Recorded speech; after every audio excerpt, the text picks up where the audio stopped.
नमस्ते. काल रात्री 9:15च्या सुमारास आमच्या घरासमोर घराच्या दारात पायरीवर एका अज्ञात व्यक्तीने करणीचा प्रकार केला. ते आमच्या निदर्शनास आल्यानंतर आम्ही ते सगळं साहित्य पोलिसांच्या समोर पोलिसांनी बोलवून त्याचा पंचनामा करून पोलिसांच्या ताब्यात दिलेला आहे. आणि एवढा घाणेरडा प्रकार करणे हे योग्य नाही. ज्या कोणी व्यक्तीने हे प्रकार केला आहे त्याला मी सांगू इच्छितो, असल्या प्रकारानं आमचं काय वाईट होणार नाही.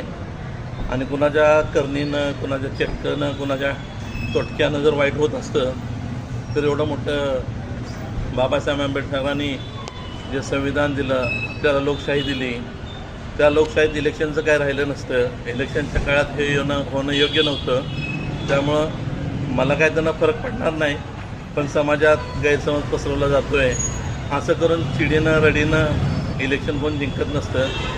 तर मला सांगायचं आहे की असले प्रकार परत घडू नये. जय हिंद.